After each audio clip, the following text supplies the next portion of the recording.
सिद्धेभ्यः जय श्री ओम नमः सिद्धेभ्यः सर्वमंगलमांगल्यं सर्वकल्याणकारकं प्रधानं सर्वधर्माणां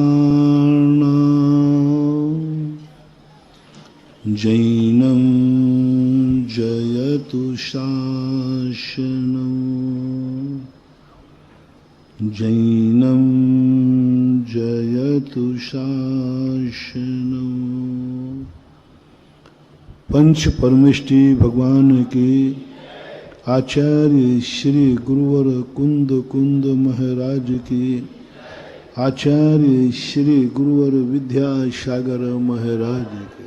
कल अपने प्रश्नों की श्रृंखला में इस बात पर विचार किया गया था कि जिंदगी में सबसे बड़ी भूल अपनी कहाँ हो रही है। हर व्यक्ति के पास भगवान ने कहो, कुदरत ने कहो, अपने विवेक ने कहो, बहुत बार हमारे ऊपर मेहरबानी की है, बहुत बार। जो ये मानते हैं कि दुनिया भगवान के द्वारा चलती है, तो भगवान ने हमें इतने बार मेहरबानी की, इतने बार मेहरबानी की। हम शास्त्रों में पढ़ते हैं, हम सभी को इतने बार मेहरबानी की, सब तरफ से हमारी जिंदगी को सुख से भर दिया। मैंने भगवान से पूछा, हे भगवान, आप यदि इस दुनिया के संचालक हैं, भक्तों की भावना है कि दुनिया आपके द्वारा चलती है। भक्त कहते हैं कि जो भगवान की मर्जी है वही होगा, और आप ही इस दुनिया के कर्ता धर्ता हैं। जब आप ही कर्ता धर्ता हैं तो आपने ये गरीबी क्यों बनाई, ये बीमारी क्यों बनाई, ये पाप क्यों बनाए, ये दुख क्यों बनाए,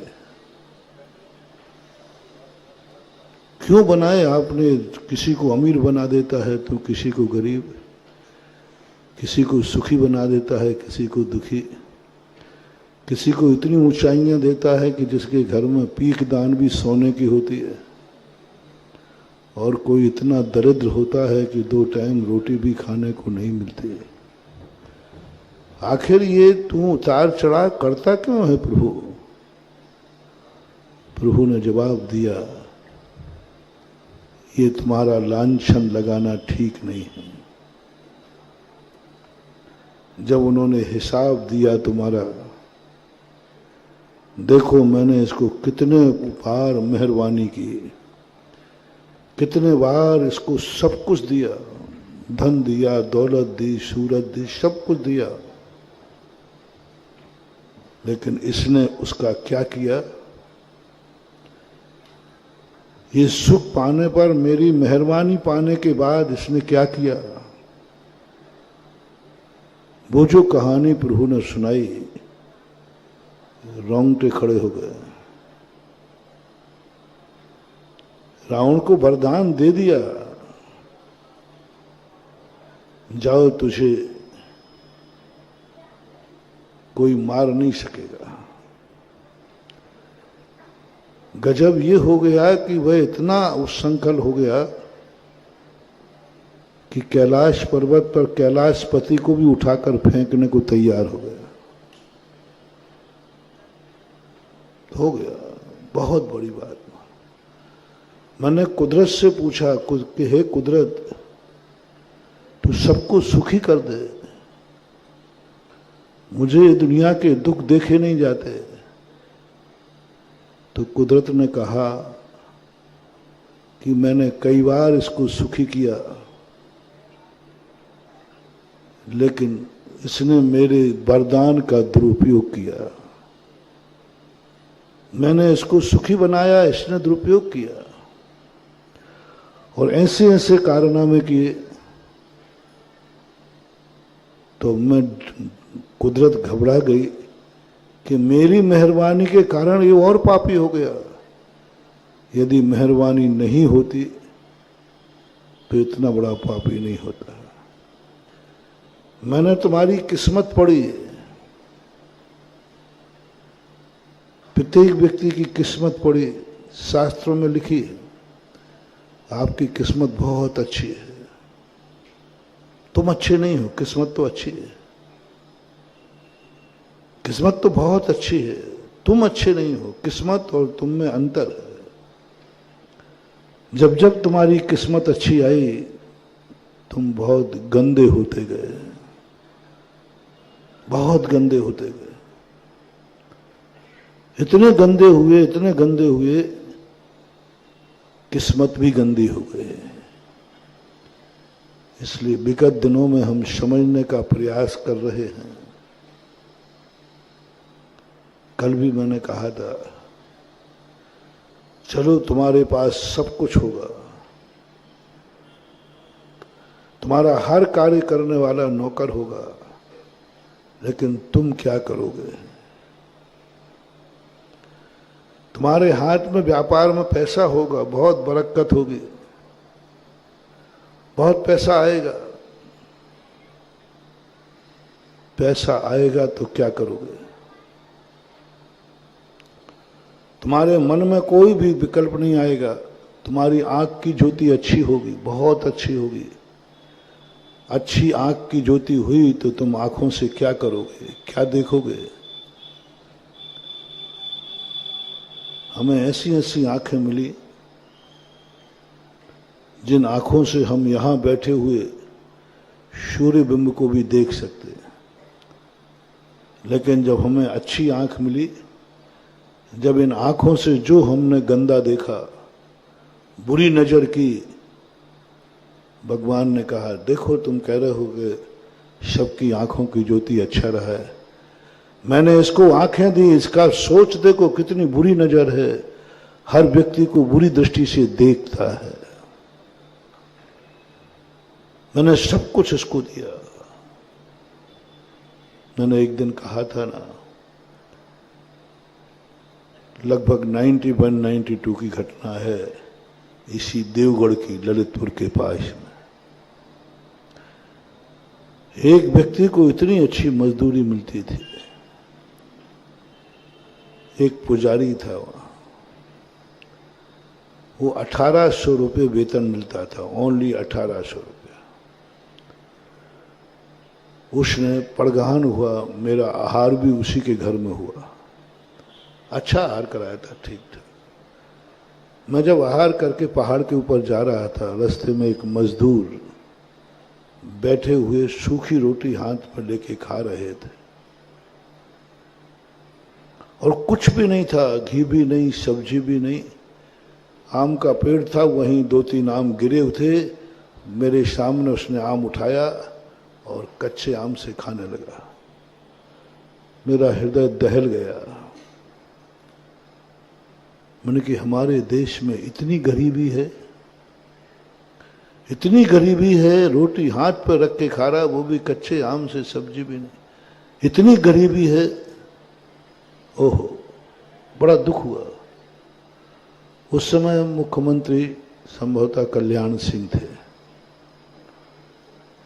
वो मेरे दर्शन को आने वाले थे और मैं इतना व्यथित हुआ, मैंने कहा आज मुख्यमंत्री की खैरियत नहीं है, आज इनको मैं आड़े हाथों लूंगा। क्या देश चला रहे हो, क्या देश की स्थिति है? देखो हमारे गरीब लोग कितने परेशान हैं। मैंने कहा आज उनको हिला दूंगा और उनसे कहूंगा गद्दियों पर बैठ करके थोड़ा बाहर भी निकला करो, देखो इनके जीवन की क्या स्थिति है। मैंने भगवान से भी प्रार्थना की, भगवान इतना नहीं, इतना अति नहीं, इतना बेचारे इतने गरीब, इतने दुखी हैं, भगवान तो अंतर्यामी होते हुए मुस्कुरा पड़े, बोले बेटा तू वर्तमान को देख रहा है, तू इनकी बाहर की स्थिति देख रहा है, मैं अंदर भी देख रहा हूं। मेरे मन में ये भाव आया, मैंने कहीं आज मेरी अंदर की वेदना मुख्यमंत्री पर बरसेगी। तुरंत मन ने कहा कि मुख्यमंत्री पर बरसने के पहले पूरा एजेंडा तैयार करो। मैंने बुला लिया उन लोगों को। बुलाने के बाद पूछा मैंने कि भाई कितना कमाते हो, कितने लोग कमाते? घर में जितने लोग थे सभी 8-10 लोग थे, 500 रुपया पूरे सब लोग कमाते थे, लगभग 500 रुपया दिन भर का, तो महीने का 15,000 हुआ। 15,000 रुपया सुनकर के मैं दंग रह गया। मैंने क्या बात है भाई? बोले हाँ। पुजारी हमारे साथ में थी। मैंने कि पुजारी तुम्हारे यहाँ कितने लोग कमाते हैं? तो बोला मैं अकेले ही कमाता हूँ, मेरे घर में और कोई नहीं कमाता, बच्चे छोटे हैं, पत्नी है, माँ है, कोई नहीं कमाता। मैंने कि तुम अकेले कमा करके 10 लोगों को खिला देते हो, और ये 10 लोग खा कमा करके भी ऐसी दशा इनकी क्यों? मैंने कितनी कमाई है? बोले 1800 रुपया। मैं स्तब्ध रह गया। मैंने कि 1800 रुपये कमाने वाला रोटी सब्जी के साथ करता है। मैंने कि सब्जी? बोले मेरा 2 सब्जी बनती है, 1 दाल बनती है, घी के बिना मैं खाता नहीं हूं। पापड़ भी था, खटाई भी, सब कुछ था। और उनके बच्चे ललितपुर में पढ़ते थे, बहुत अच्छे स्कूल में, वेतन भी दे रहा है, कपड़े भी अच्छे थे, घर का रहन सहन भी अच्छा था। मैंने कहा जब 1800 रुपये की इनकम वाला इतना सुखी रह सकता है, तो ये 15,000 वाले की ये दुर्दशा क्यों? क्यों? मैंने समझा कि घर में कोई बीमारी होगी। मैंने कहा भाई मैं बहुत जोश में आ गया। मैंने उस मिस्त्री से कहा मुझे 15,000 रुपये का हिसाब दो, महीने भर का हिसाब दो। ऐसे मांगा जैसे कोई इनकम टैक्स वाला मांगता है। मैं स्तब्ध रह गया कि मामला क्या है। जब 15,000 रुपये का उसने हिसाब दिया, मेरी जमीन खिसक गई। सबसे ज्यादा मेहनत की कमाई दुनिया में है तो मजदूर की है, पसीने की कमाई। जो कहते हैं ना खून पसीने की मिलेगी तो खाएंगे, नहीं तो यारो हम भूखे ही सो जाएंगे। ऐसा आप लोग कभी कभी गाना गुनगुनाते हो। सबसे बड़ी कमाई पसीने की मजदूर की है, मिस्त्री की है, ओरिजिनल पसीने की कमाई। मैंने कहा 1 नंबर की ओरिजिनल पसीने की कमाई से तू क्या करता है? यहां से जाकर के जो उसने हिसाब दिया, पूरा परिवार शराब पीता है, शाम को पत्ती खेलता है, दिन भर में बीड़ी सिगरेट बीड़ी पीते रहते हैं, थोड़ा बहुत करते हैं तो कभी मौज शौक कर लेते हैं। तो मैंने कि बचता कितना है? बोले बस इतनी बचता है कि आटा मात्र, और आटा और नमक के अलावा कुछ नहीं खरीद सकता। आटा और नमक के अलावा हमारे घर में आज तक कुछ बना ही नहीं, और उसके टिफिन में कुछ था ही नहीं। मेरा गुस्सा उतर गया। मैंने कि अच्छा रहा मैंने पूरी इंक्वायरी कर ली, नहीं तो ये इंक्वायरी मुझे मुख्यमंत्री सुनाते महाराज इनकी हालत देखो क्या है। कितने बार सरकार इनको पैसा देती है, नरेगा में, परेगा में, कितने बार इनको आवास देती है, बहुत कृपा करती है सरकार, बहुत धन बांटती है सरकार। भारत का सबसे बड़ा धन सरकार का गरीबों के लिए जाता है। हर क्षेत्र में किसी न किसी रूप में सरकार का सारा धन गरीबों के लाता है, चाहे मजदूरी के रूप में जावे, चाहे वो नरेगा के रूप में जावे, चाहे वो आवासीय व्यवस्था में जावे, सबसे ज्यादा धन गरीबों में जाता। अमीरों का धन टैक्स ले लेकर के अमीरों को नहीं जाता, गरीबों को जाता है। लेकिन दुर्भाग्य है, सरकार की इतनी मेहरबानी के बाद भी गरीब गरीब ही है। 15,000 रुपया कमाने वाला परिवार, खाने को उसके पास कुछ नहीं है, बच्चे को पढ़ाने के लिए कुछ भी नहीं। उनके बच्चे छोटे, मैंने पढ़ते हो? बोले महाराज हमारी किस्मत में कहाँ पढ़ा लिखा। मैंने क्यों? बोले उनकी फीस कौन देगा। मैंने फिर सारे मजदूर को बुलाया, मैंने कहा दुर्भाग्य हो, आज तो मजदूरी मिल रही है, कल भीख भी नहीं मिलेगी तुम्हें। जाओ, ये पसीना तुम्हें अभिशाप देगा, ये मजदूरी तुझे अभिशाप देगी, तेरी जिंदगी खुद तुझे अभिशाप देगी, तेरा बेटा तुझे अभिशाप देगा, तेरी जिंदगी तुझे अभिशाप देगी। तुझे शराब पीने को पैसा है, बेटे को पढ़ाने को पैसा नहीं है। तुझे जुआ खेलने को, पत्ती खेलने को पैसा है, लेकिन घर में अच्छा खाना रहने को पैसा नहीं। यदि भारत का पूरा मजदूर, भारत के जितने गरीब हैं, मजदूर हैं, यदि ये व्यसनों से मुक्त हो जाएं, नशाखोरी से मुक्त हो जाएं, तो हमारा भारत देश सबसे ज्यादा अमीर हो जाएगा, कोई गरीब रहेगा ही नहीं। इतनी मजदूरी है भारत में, विदेशों में इतनी मजदूरी नहीं है, क्योंकि वहां मजदूर ज्यादा बहुत कम होते हैं। वहां मजदूर भी गाड़ी में जाता है, झाड़ू लगाने वाले भी, बर्तन मांजने वाले गाड़ी में जाते हैं, अमेरिका वगैरह। हमारा भारत देश इतना बड़ा, और हमारे भारत देश का एक मजदूर अमेरिका के 18 मजदूरों के बराबर काम करता है। एक मजदूर और अमेरिका के 18 मजदूर जो काम करते हैं, वो भारत का एक मजदूर करता है। इतनी ताकत है, लेकिन मात्र एक दुर्गुण सबसे ज्यादा है, व्यसन का।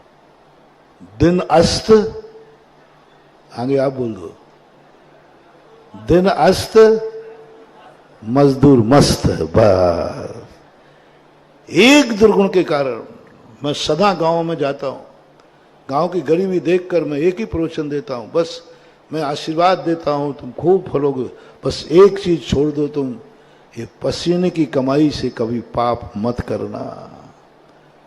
कल शाम के जिज्ञासा में कहा था ना, 2 कमाइयों से अपने आप को पाप मत करने देना। एक तो जो ओरिजिनल पसीने की कमाई है, जो तुम्हें ओरिजिनल वेतन मिलता है, जो ओरिजिनल तुमने कमाई की है, वो पसीने की है, उससे कभी पाप मत करना। सभी नौकरों से मेरा कहना है, जो आपको ओरिजिनल वेतन मिलता है, उससे पाप मत करना। वो पसीने की कमाई है। पसीना अभिशाप न दे दे। जब शरीर से पसीना की बूंदें गिरती हैं और उस पसीना की बूंदों से तुम मजदूरी लेते हो, वो पसीना कहता है कि तूने, मैंने पसीना बहा करके कमाया, तूने 1 मिनट में बोतल पी ली, 1 मिनट में तूने पाप कर लिया, जा अब पसीना तो निकलेगा लेकिन मजदूरी नहीं मिलेगी।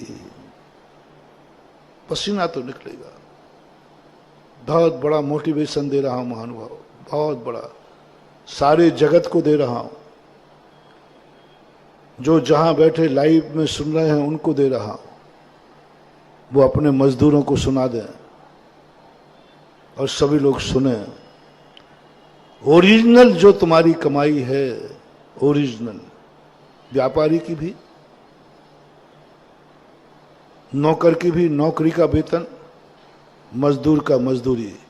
आज एक संकल्प कर लें, हम इस पैसे से कभी पाप नहीं करेंगे, कभी बुराई नहीं लाने देंगे, कभी हमारे पास, हम जिंदगी में ये पैसा मेरा पसीने का है, ये मेरी जिंदगी के काम, मेरे परिवार के काम, मेरे बच्चों के काम, मेरे भगवान के काम, मेरे गुरु के काम, मेरे साधर्म के काम, मेरे राष्ट्र के काम आएगा।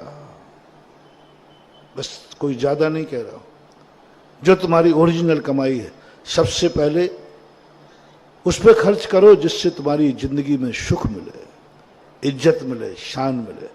परिवार पे खर्च करो, अपने बच्चों पे खर्च करो, अपने राष्ट्र पे खर्च करो, अपने शादर में, क्योंकि वो पसीने की कमाई है। और जो पसीने की कमाई का एक बार सम्मान कर ले, रिस्पेक्ट, अपने ओरिजिनल वेतन को पूजो। जो तुम्हें वेतन मिलता है उसको लाके पहले पूजो। जो शाम को मजदूरी मिलती है उसको पहले जाके पूजो, सिंहासन पर करो, वो लक्ष्मी है। पूजा करने का अर्थ ही नहीं कि उसको कोई जल चढ़ाना है। पूजा करने का अर्थ नहीं कि उसको अगरबत्ती लगाना है। पूजा करने का अर्थ ही नहीं कि उसको माथा झुकाना है। बस जो तुम्हें मजदूरी में मिले, जो ओरिजिनल तुमने व्यापार से शाम को कमाई है, उसको रख करके शपथ करो कि मैं देव शायद गुरु की साक्षी में, हे लक्ष्मी, मैं तेरी साक्षी में नियम करता हूं कि मैं तेरे से कभी पाप नहीं करूंगा। इस धन को मैं सम्मान्य कार्य में लगाऊंगा।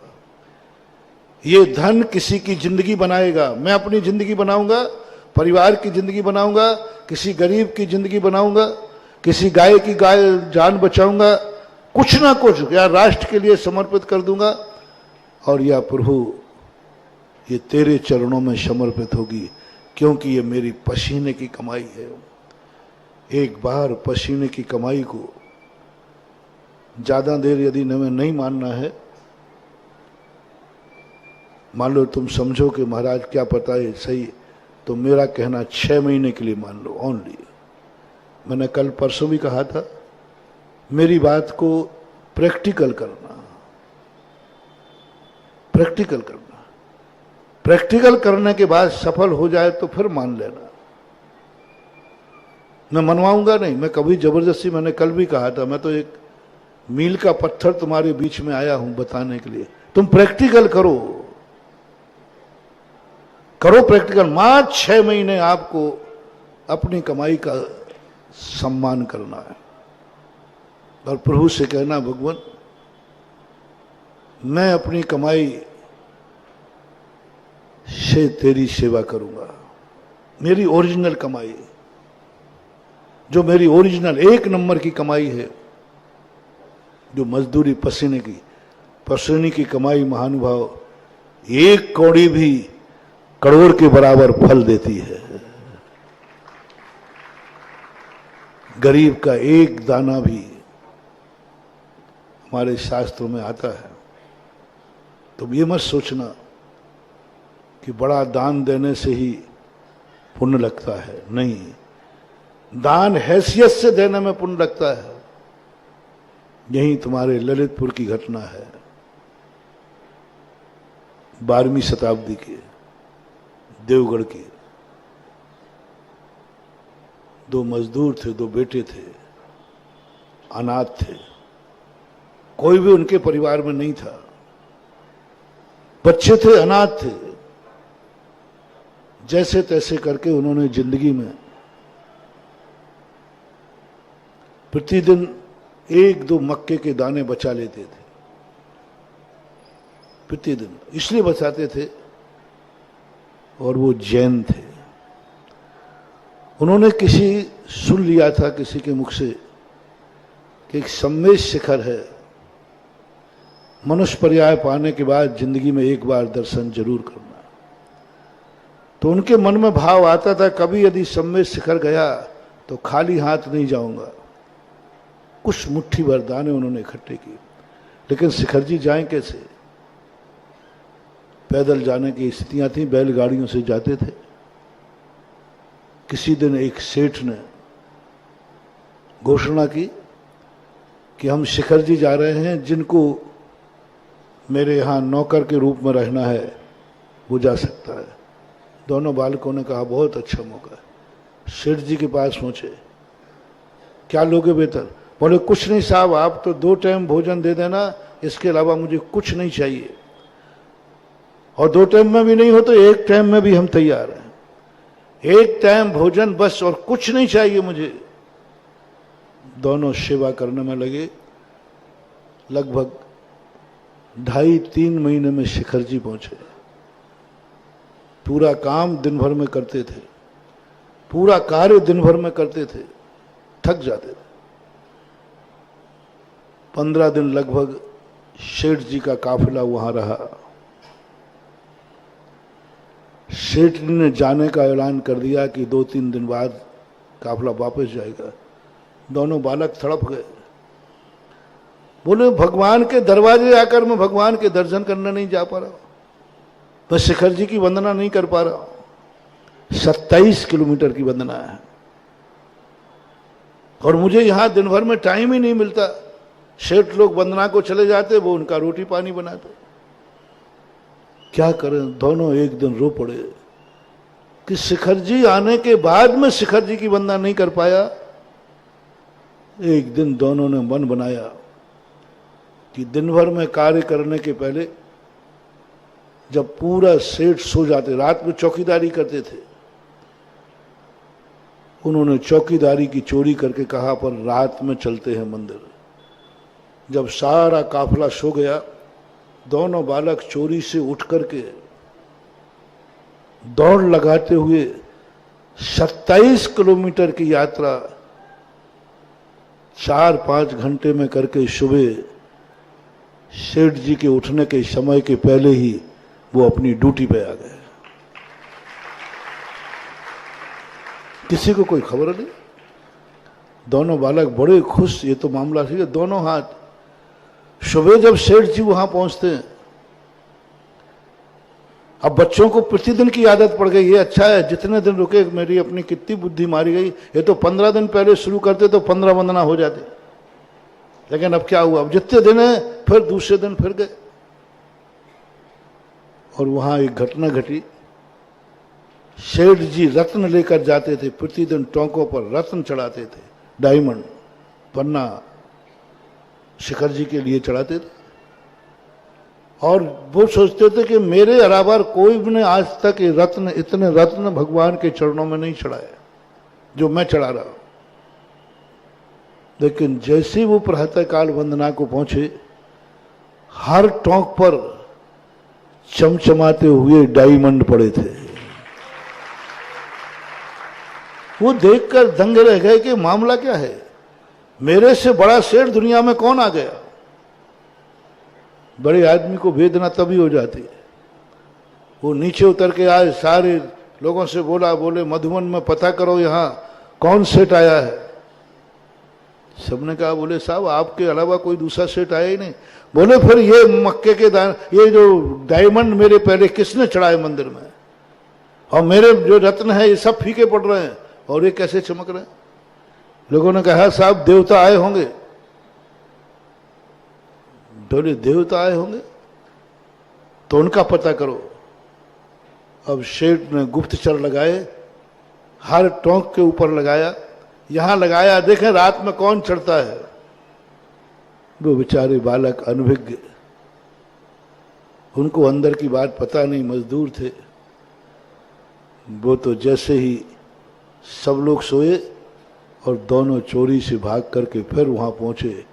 गुप्तचर उनके पीछे लगे और बच्चे कुछ नहीं देखते थे। जो मक्के के दाने थे ना, उनको तो जल्दी वापस जाना, यूं फेंकते थे। मक्के के दाने फेंके गौतम गणधर टोंक पर, कुंथनाथ पे पहुंच गए, कुंथनाथ के फेंके।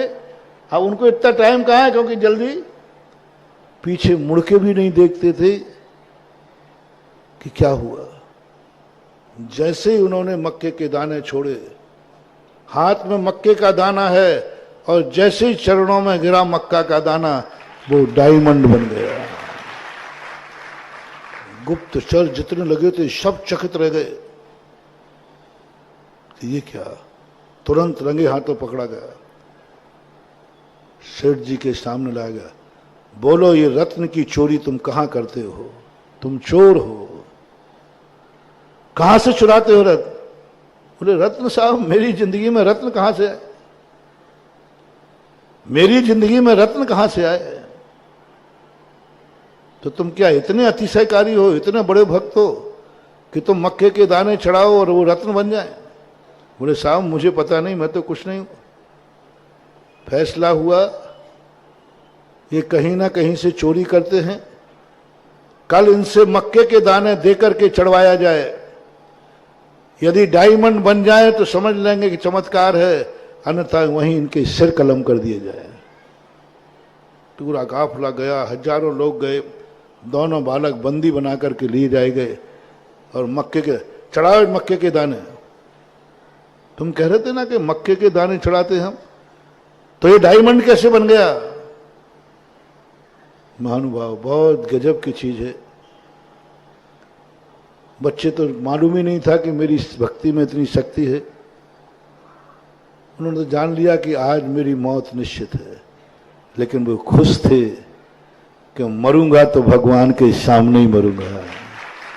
कल कहा था ना, सम्यक दृष्टि ज्ञानी जीव, धर्मात्मा जीव, सज्जन व्यक्ति पापियों के हाथ से नहीं मरना चाहता, पापियों के बीच में नहीं मरना चाहता, पाप स्थान पर नहीं मरना चाहता, वो भागता है, दौड़ता है। कल बहुत बड़ी बात कही थी तुमसे कि जब तुम्हारे जीवन में संकट आ जाए, कोई दुष्ट तुम्हारे जीवन में पड़ जाए, तो उनकी दुष्टता को सहन करना, प्रतिकार मत करना, उनको समझाना नहीं। जो कैकसी ने अपने विभीषण को समझाया था कि तुमने विरोध करके, दुष्ट का विरोध करके तुमने गलती की, जाओ वो जो चाहता है वो करो। कल मैंने इस पर बड़े विस्तार से बताया कि दुष्टों से कैसा व्यवहार करना है। वो जयपुर की बालक की घटना भी सुनाई थी। दुष्ट तुम्हारे जीवन में आ जाए, चोर डाकू तुम्हारे जीवन में आ जाए, तो अपनी जिंदगी कैसे बचाना चाहिए। तीसरा कारण बताया था कि कभी दुष्ट पीछे पड़े, तुम्हारे कर्म तुम्हारे पीछे पड़ जाए, कर्म भी तुम्हारे पीछे पड़ गया, तो तुम तुरंत मंदिर की तरफ दौड़ना।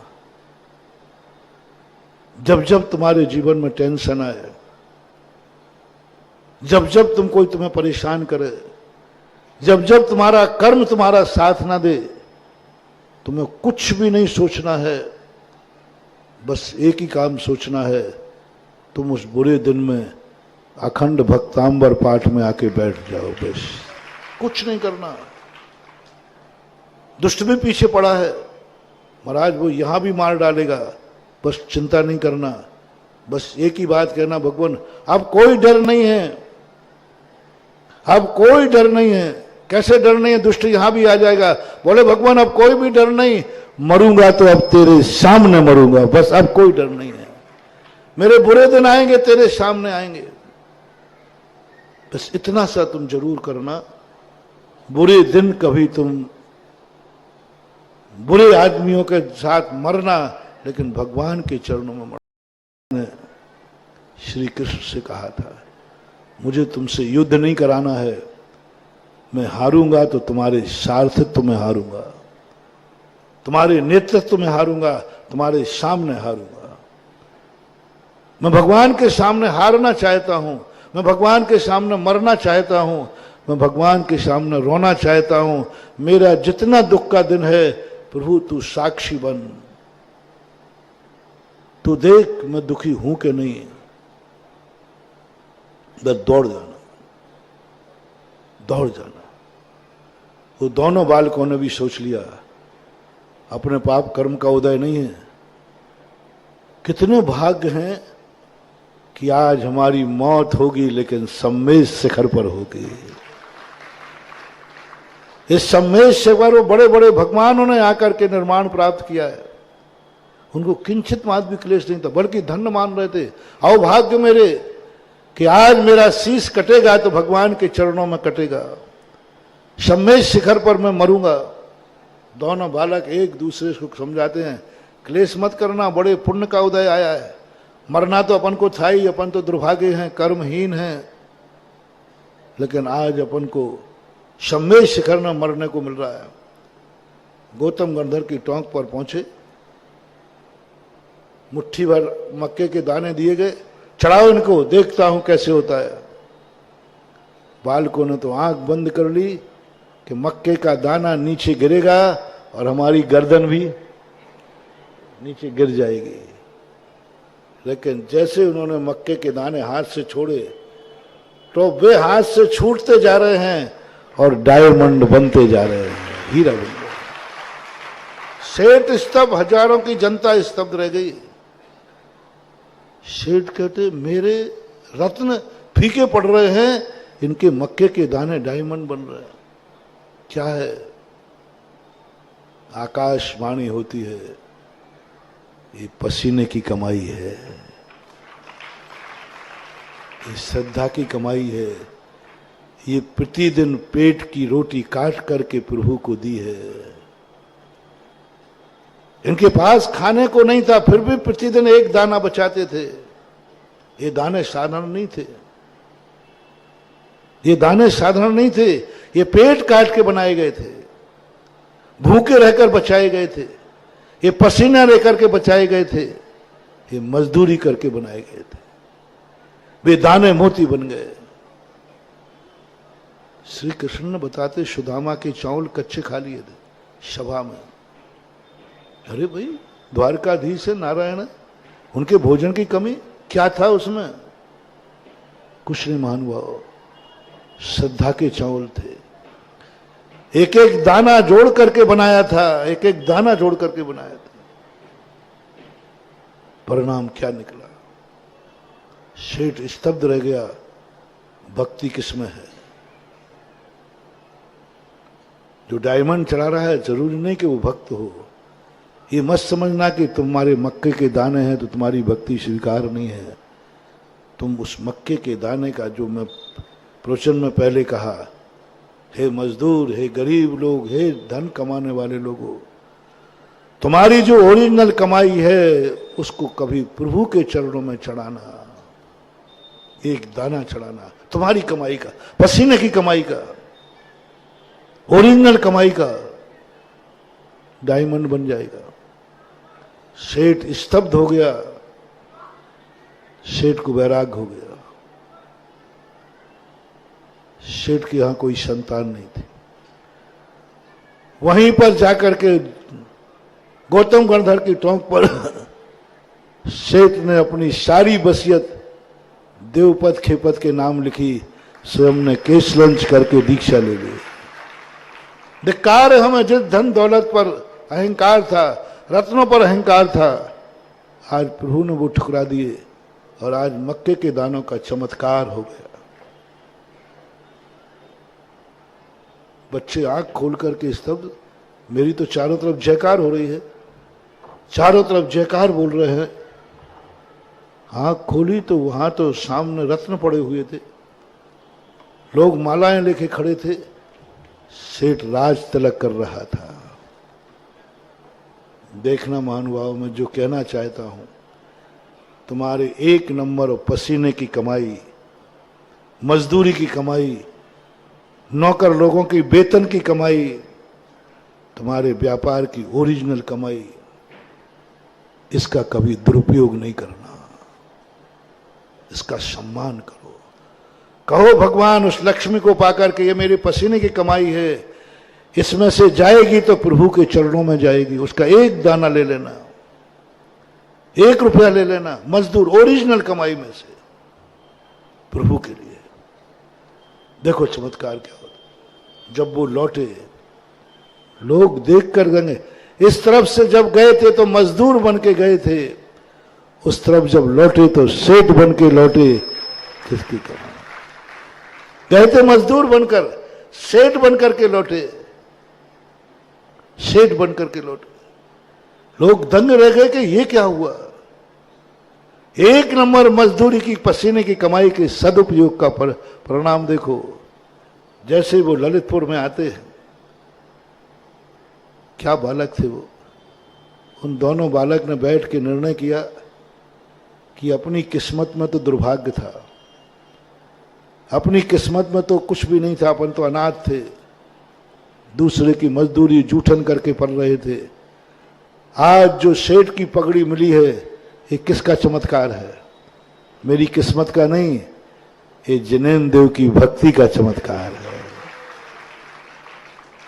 जिनेन्द्र देव की भक्ति का चमत्कार है। ना अपन सम्मेद शिखर की भावना करते, ना रात में जाकर के इतने डेंजर पॉइंट पे जाकर के ना जाते तो नहीं होता। ये सब जो धन मिला है भक्ति से मिला है, और जो भक्ति से धन मिला है, दोनों भाई क्या निर्णय करते? सावधान। दूसरा प्रश्न था मेरा। पहला प्रश्न क्या है? पहला निर्देश क्या है? पहला मोटिवेशन क्या है? हर व्यक्ति से टेक टू ऑर्डर कि अपनी ओरिजिनल पसीने की कमाई से तुम कभी पाप मत करना। अपनी कमाई से कभी गुटखा मत खरीदना, अपनी कमाई से कभी बीड़ी सिगरेट मत करना, अपनी मजदूरी कमाई से कभी शराब मत खेलना, जुआ मत खेलना, शराब मत पीना, किसी व्यक्ति को दुख मत देना, किसी को अत्याचार मत करना, अय्यासी मत करना, अपनी जिंदगी और अपनों की जिंदगी बर्बाद मत करना। ओरिजिनल कमाई, ओरिजिनल कमाई को क्या करना? ये पूछो, उसका सम्मान करो। और मैंने बता दिया कि उसको संकल्प करो उसके सामने कि ये कमाई या तो प्रभु के चरणों में जाएगी, या परिवार के काम में आएगी, या किसी समाज सेवा के काम आएगी, या राष्ट्र के काम आएगी। ये नियम करने दे, क्योंकि ये मेरी मेहनत से मिली है। जैसे उन बच्चों ने मेहनत के दाने थे, वो उन दानों को कुछ नहीं किया। दूसरी कल शाम को जो कहा था, गिफ्ट में जो कमाई मिले, बहुत बड़ी बात है महानुभाव। गिफ्ट में आपके पूरे खर्च करने के बाद जो महीने में आपकी बचत हो गए, वो कमाई गिफ्ट की महिमा है, पुरस्कार है। पुरस्कार है। पुरस्कार में मिली हुई कमाई का कभी दुरुपयोग मत करना, सम्मान करना, सब चीज में लगाना। महानुभाव, आपका पूरा खर्चा निकल गया और आपके पास साल भर के बाद 1 लाख रुपया बचा है। चिंतन करना, दुनिया में ऐसे लोग हैं जिनका खर्च भी नहीं चल रहा है, जिनका महीना भी पूरा नहीं निकल रहा अच्छी तरह से। हे प्रभु, तूने मुझे ये क्या गिफ्ट की थी? मेरा तो साल भर में 1 लाख रुपया बच गया। मेरा तो आज शाम को सारे खर्च काट के 100 रुपया बच गया। कितना भी बचे, सब खर्च काट के जो बचे, उसकी बात कह रहा हूं। बहुत बड़ा मोटिवेशन है महानुभाव। तुम्हारी जिंदगी में एक बार सुख आएगा, दुख कभी तुम्हारी जिंदगी में लौट करके नहीं आएगा। ये बात तुम्हें रास्ता बता रहा हूं। एक बार हंसोगे, कभी रोना नहीं पड़ेगा। एक बार अमीर बनोगे, कभी गरीब नहीं बनोगे। एक बार आगे बढ़ोगे, कभी पीछे लौट के नहीं आओगे। कभी भी तुम्हारी जिंदगी का डाउनफॉल नहीं आएगा। मात्र 2 बातें आपको ध्यान में रखना है। पुरस्कार कैसा है? प्रभु को, यदि भगवान को मानते हो तो दे दो धन्यवाद भगवान को कि भगवान, कुछ लोग ऐसे हैं जिंदगी जी रहे जिनको पूरे महीने का खर्च नहीं चल पा रहा, और मेरे पास पूरे महीने खर्च के बाद 1000 रुपया बच गया, साल भर में 1 लाख रुपया बच गया, कितना भी बच गया, उसको सामने रखना। ये गिफ्ट है। मैंने कोई अच्छा कार्य किया होगा, उस कारण मेरी किस्मत ने ये गिफ्ट दिया है। मैंने कोई अच्छा कार्य किया होगा, प्रभु ने ये गिफ्ट दी है। गिफ्ट मजदूरी में नहीं आती, गिफ्ट तुम्हारे कमीशन में नहीं आती, गिफ्ट अलग से मिलती है, एक्स्ट्रा। कई लोगों को पुरस्कार मिलता है वो अलग से, वो तुम्हारे वेतन में काउंट नहीं होता, वो एक्स्ट्रा मिलता है। तुम्हारे लिए जिंदगी भर के लिए खर्चे के लिए जो चाहिए था, उसके अलावा भी तुम्हारे पास जो पैसा बचा, वो प्रभु की गिफ्ट है, किस्मत की गिफ्ट है, इस कुदरत की गिफ्ट है। बस महानुभाव, मेरा दुश्मन भी है, बहुत करुणा दया करके कह रहा हूं, जो पैसा तुम्हारा बचा है वो गिफ्ट है, उससे कभी पाप मत करना। इस पैसे से नहीं, ये गिफ्ट का पैसा है, ये मेरे किसी अच्छे कर्म का पैसा है। जरूर मैंने किया तब तो बचा है, नहीं तो कैसे बचता? बचता ही नहीं। प्रभु ये गिफ्ट दी है तुमने, किस्मत से कह दो ये गिफ्ट दिए, इस पैसे का दुरुपयोग नहीं। गिफ्ट में और भेंट में मिली हुई गिफ्ट को कभी दुरुपयोग मत करना। भेंट में चाहे कौड़ी भी मिले, एक पेंसिल भी यदि तुम्हें मिलती है कभी पुरस्कार में, महानुभाव ये कभी मत बोल देना ये कोई गिफ्ट है क्या। उस पेंसिल को माथे से लगाना, गिफ्ट गिफ्ट होती है। आपको मालूम, एक बार बहुत दिन पहले, शायद 10-12 साल हो गए, एक नेता को माला पहनाई गई थी सूत की, और उसने माला पहन करके अपने जूते साफ किए थे। जूते साफ किए थे उस माला से। कितना बड़ा हंगामा मचा था, कितना बड़ा। अंत में क्षमा याचना की और उनके गुरु ने उनको दंड दिया था, क्योंकि तुमने गिफ्ट की माला से इतना बड़ा अपमान।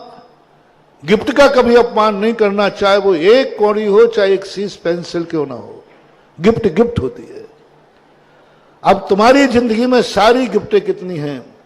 कुछ लोग ऐसे हैं जो दिन भर कमाते रहे, दिन अस्त हो जाता है तो भी समय नहीं मिलता। किसी दिन यदि तुम्हें 1 घंटा मिल जाए, आज कोई काम ही नहीं है, 1 घंटे फ्री हो गया, 1 घंटे पहले छूट गया नौकरी से, 1 घंटे पहले मजदूरी से छूट गया, उस दिन का वो 1 घंटे जो तुम्हें मिला है, वो गिफ्ट में मिला है, उस 1 घंटे कोई पाप मत कर लेना। काल का अभिशाप, वो 1 घंटा तुम्हें ऐसा अभिशाप देके जाएगा कि तुम पूरी जिंदगी भर मरते रहोगे तो भी 2 रोटियां न कमा पाओगे। इतने तुम्हारे लिए कोई टाइम नहीं मिलेगा। कई लोग कहते हैं महाराज मेरे पास कोई टाइम ही नहीं, गरीबी के कारण। अमीर से नहीं कह रहा हूं, क्योंकि तुमने गिफ्ट में 1 घंटा बचा, आपका 1 घंटा आपको बचा। छुट्टी के दिन कोई पाप मत करना। मजदूरी मिल रही है, वेतन मिल रहा है, लेकिन आपको वो गिफ्ट में मिला है। 1 मिनट भी मिला है गिफ्ट में, 1 घंटे भी आपको बचा है, कोई काम नहीं करना है आपको। उस घंटे को आप 4 स्थानों पर देना। बचा हुआ समय अपने लिए, अपने परिवार के लिए, अपने भगवान के लिए, अपने गुरु के लिए, अपने शास्त्र के लिए, अपनी समाज के लिए, अपने राष्ट्र के लिए देना। तुम्हें ऐसा दिन, ऐसा वरदान मिलेगा, सारे तुम्हारे काम होंगे लेकिन तुम्हें कोई काम नहीं करना पड़ेगा, सब नौकर करेगा। काल कहेगा तुझे कुछ नहीं करना है। ये देवता लोग क्या करते हैं, ये ऐसे ही लोग देवता बनते हैं जिनके पास अपरंपार धन होता है, लेकिन वे कुछ नहीं करते, दिन भर फ्री रहते, और धन आता है पता नहीं कहां से कैसा आता है। चारों तरफ से धन आता है, कोई मजदूरी नहीं करते, कोई ड्यूटी नहीं करते, कोई नौकरी नहीं करते, और अपने आप धन आता है। क्यों? काम पूरा समय ही समय रहता है, क्योंकि उन्होंने गिफ्ट में मिले हुए समय को दुरुपयोग नहीं किया। मैं 5 घंटे के लिए नौकरी पर गया था, किसी कारण से आज 1 घंटे पहले फ्री हो गया। वो 1 घंटा गिफ्ट का है। बच्चों से मैं कह रहा हूं कि बच्चों को 5 घंटे के लिए स्कूल गए थे, किसी दिन 1 घंटे पहले छुट्टी हो गई, आधा टाइम छुट्टी हो गई, उन बच्चों से कहना बेटा ये जो आधा टाइम है इसमें कोई बुरा कार्य मत करना। नौकरी पेशा वालों से मेरा कहना है, आप ड्यूटी पे गए और किसी दिन आपको ड्यूटी 1 घंटे पहले आपको फ्री कर दिया गया, उस 1 घंटे का महानुभाव रिस्पेक्ट करना, ये गॉड गिफ्ट है, ये पुरस्कार है। इस 1 घंटे में मैं कोई पाप नहीं करूंगा। हर चीज में लेना, मकान में ले लेना। कितने लोग हैं जिनके पास रहने को मकान नहीं है, तुम्हारे पास 2 कमरे हैं, तुम्हारे पास 2 मकान हैं।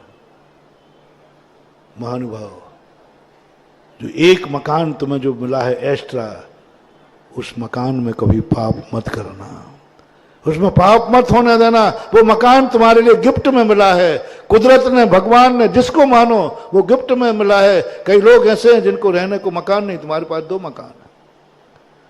तुम्हारे पास किसी रहने को अभी साइकिल भी नहीं है, तुम्हारे पास 2 गाड़ियां हैं।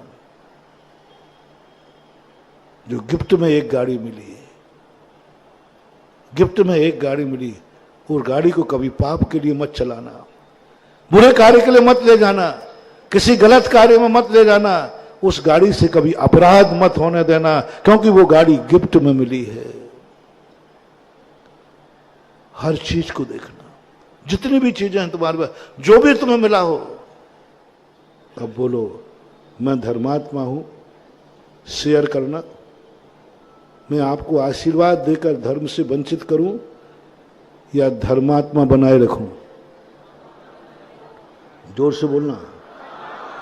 तो तुम धर्मात्मा जब बने रहोगे जब तुम दुखी रहोगे, जब परेशान रहोगे, जब कलेक्टर के स्थान पर क्लर्क की भी नौकरी में पसीना आएगा तो तुम माला फेरते रहो, गुरुदेव जय जय गुरुदेव।